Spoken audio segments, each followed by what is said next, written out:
When it comes to the carnivore diet, coffee is quite possibly the most controversial topic of them all. Now, even the popular carnivore doctors such as Ken Berry and Anthony Chaffee have very conflicting opinions on coffee, which we're going to have a look at in this video. And then after seeing what these doctors have to say about it, we're going to break down every single effect coffee has on the body, so at the end of the video you can decide whether or not you want to include coffee on your carnivore diet. Now, the first opinion we're going to look at is that of Ken Berry, who's in favor of coffee.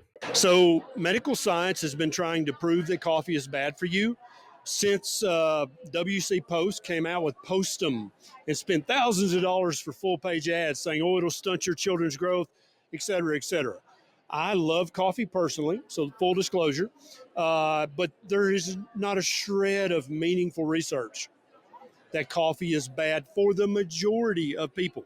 Now, there may be a very small percentage of people who should avoid coffee, that they find it inflammatory, because the truth of the matter is coffee contains hundreds, if not thousands, of plant chemicals, polyphenols. There's no doubt about that. That's absolutely true, even if it's caffeine-free. But I've done a caffeine-free 2-month trial. I'm not a crack addict when it comes to caffeine. I didn't die. Some days I have caffeine now. Some days I'll do a decaf day. It's like no big deal. For some few people, coffee's a problem. For the vast majority of people, shut up and drink your coffee. So very clearly, Ken Berry is a fan of coffee. Now, as you're about to see, Ken Berry's opinion is very contrary to that of Dr. Chaffee. Plant, coffee is a bean. Bean is a seed. Seed is a plant's baby. Like that's it's going to be defending that part of the plant more than anything. And I certainly experienced that firsthand. That has that stuff in there, and that has these different defense chemicals in there that are going to cause reactions in your body. And I certainly experienced that firsthand. And the people that I counsel and say, hey, just try it, try coming off for 30 days, see how you do. All of them tell me they feel a lot better after. So there you go, 2 carnivore doctors with 2 very different opinions on coffee. So what should you do? For the rest of this video, we're going to break down every single effect coffee has on the body, so at the end of the video you can decide whether or not you think including coffee is a good idea. Now, the first thing we have to acknowledge about coffee is that it's a bean, which is a seed. A seed is literally the offspring of a plant, so it's the most offended part of it. Now, the human palate recognizes this, which is why coffee tastes so bitter, and every other seed has a rather unpleasant taste when eaten by itself. And as all of us carnivores know, the entire reason we avoid plants is because of these defense chemicals. So we're really not off to a good start when we acknowledge that coffee is a bean, which is the most offended part of the plant. And because of all these defense chemicals, it's going to at least be somewhat inflammatory. And inflammation is essentially the root cause of every issue that humans have. The first thing it's going to do is damage our gut. For some people, this will be more noticeable than others. As we all know, our gut is super important and it has many functions, one of which is to make the serotonin.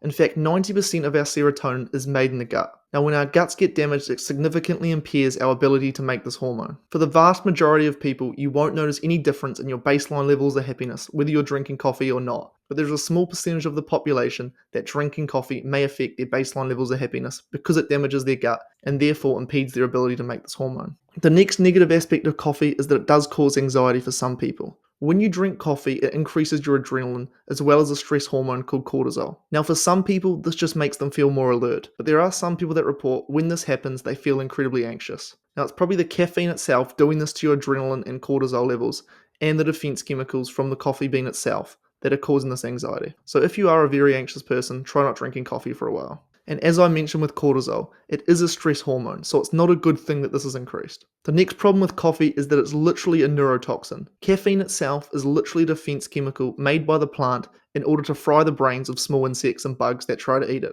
Now, obviously our brains are a lot bigger and a lot stronger than these insects, so it doesn't fry our brains. But since it's able to do this to insects, I'm sure it's not amazing what it's doing to our brain. The next thing coffee does is it depletes us of some of our key minerals, including sodium, magnesium, potassium, and calcium.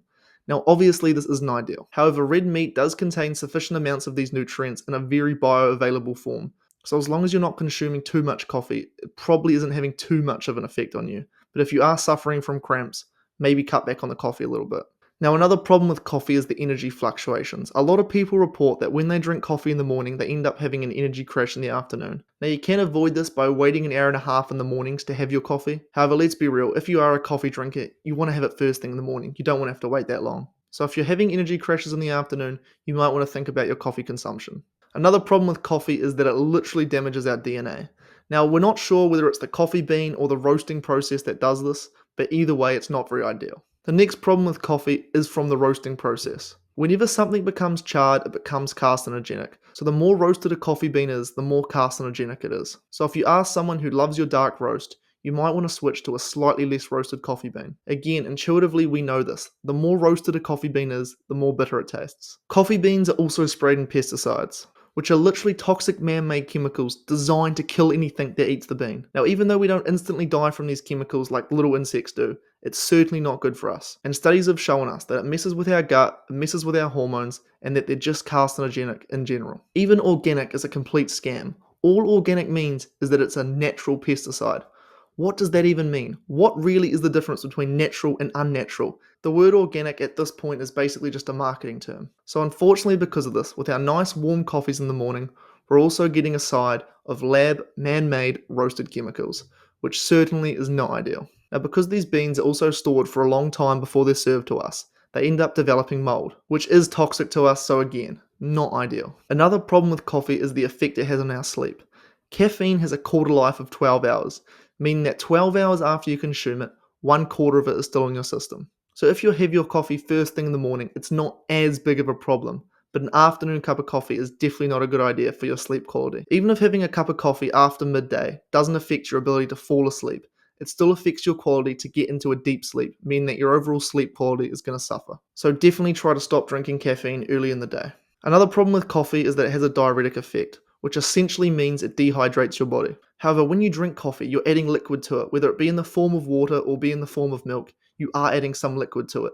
So to make myself feel better, I'm going to say that because you have this liquid with the coffee, it somewhat cancels this out. Another issue that some people experience with coffee is that it stains their teeth. Now, how does this happen? I mean, it's pretty straightforward, really. Black coffee, white teeth, over time, keep drinking it, might leave a little bit of a mark on it. I don't think I have to get any diagrams out to explain that one. For some people, you'll never notice this. For some people, your teeth might just start get a bit discolored. Pretty easy to tell. Have a look in the mirror and you'll know if this is a problem for you. The next problem with coffee is that it makes most people addicted to it. And if you don't believe me, try and go a week without it. Coffee is one of the hardest things to quit because if you've been consuming it for a long time, your body becomes very dependent on it. So likely for a few days to even a month afterwards, you're still going to be having withdrawal symptoms from having it. Now, another issue with coffee is the stomach issues it may cause. Coffee has a laxative effect. Now, this is usually masked on a regular diet by things like fiber, which can help to bulk up the stool. However, when you're on carnivore and you're not consuming these things, you may run into problems. So there are probably many people out there who used to have no problems consuming coffee on a regular standard diet. However, now that they're on carnivore, it causes problems for them. So if you've been on carnivore for a while and you're having persisting stomach issues, this could be why. However, there are a lot of people that consume a lot of coffee on carnivore and don't have any stomach problems, so this doesn't affect everyone. Now we get to look at the pros of coffee, and after hearing all the negative things about it, it kind of seems unredeemable at this point. However, there are a few good pros to coffee. Now the first is the massive energy increase you get.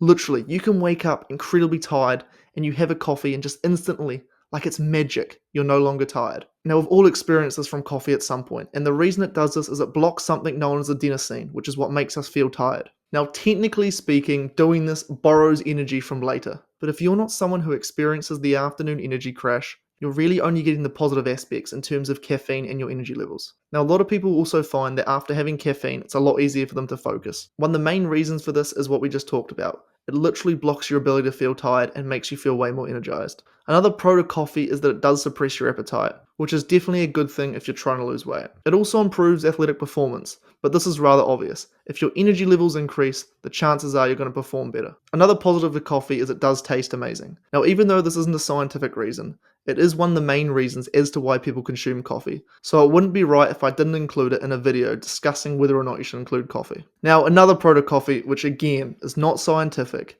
is that it does bring people a lot of happiness. So people that enjoy coffee, having a nice warm cup of it brings tremendous amounts of happiness. And a lot of people, their sole goal in life is to optimize happiness, so for that reason alone, it might be worth it. However, like I said at the start, for some people, it may be damaging your body's ability to produce serotonin, so if your baseline levels of happiness aren't that great, you might want to consider quitting coffee. And finally, there is one other bonus of coffee, which is kind of a weird one. Humans are association-making machines. Like literally, some people will have a good day, they'll be wearing a certain pair of socks, and from that day onwards, those socks are their lucky socks. They literally associate the good day with the socks that they're wearing for no real reason. So let's say you hung out with two identical twins. Everything about them was the exact same. They had the same personalities, they looked the same. And with one of these twins, you drank a coffee every time you saw them. And with the other one, you didn't. Over time, you'd subconsciously start liking the one you drank the coffee with more than the one you didn't drink the coffee with, purely because of the association from the extra energy from the caffeine. Use this information as you please. Maybe you've got a first date coming up with someone you've had a crush on for a while. Could be a good tactic to take them to coffee. So, in summary, should you be drinking coffee? It's a very tough one because as we've gone through, there are a lot of negatives to coffee. And as Dr. Chafee says, maybe going 30 days without it is the best bet to see whether or not after those 30 days you do feel better. You do need to remember, however, if you decide to quit coffee, you're going to have a time period where you don't feel great. And for some people, it literally takes like a month for them to start feeling normal again. Some people don't experience it at all. Some people can literally quit coffee and the next day they don't notice a difference. But there are certain people who, for a wee while, you're not going to be feeling yourself. So do be prepared when you quit coffee that if you've got some seriously important things coming up, you might want to wait until afterwards before you decide to do it. I personally do drink coffee and I'm going to continue drinking coffee. Now, make no mistake, I'm under no illusion. Coffee is not good for you. I don't care what anyone says, what any science says. Coffee is a bean, which, as we mentioned, is a seed, the most defended part of a plant. There's no doubt in my mind that coffee is not good for me. At the moment in my life, I'm incredibly busy, and the fact that there is this magical bean that I can drink and it just completely cures me of all tiredness instantly is like a superpower. You guys let me know down below. Do you drink coffee? If you've quit it, how do you feel? I'd love to hear all your stories on how coffee affects you. The two groups of people who I highly recommend do try going without coffee for a while are people who are incredibly anxious. The evidence is very clear. For some people, coffee really heightens these symptoms. So like I said, if you are an anxious person, I would probably take a break from coffee at least for 30 to 90 days. The second group is people with an autoimmune condition. There are certain people like Jordan Peterson and his daughter Michaela who are just hypersensitive to plants. So same to you guys. I would actually give it at least 90 days if you have an autoimmune condition to really see if the symptoms resolve themselves. But for the rest of you, it really is a toss-up, you know? Like we've said many times throughout this video, it is the most offended part of a plant, but maybe the positives outweigh that for you. Now, if you like this video and you want to see more of my content, consider subscribing. It's completely free and it means you'll see more videos like this. Now, currently right now up on screen, YouTube is suggesting a video that they think is best for you. So if YouTube's got it right and that video sounds interesting to you, click that video. Thank you very much for watching. I'll see you guys next time.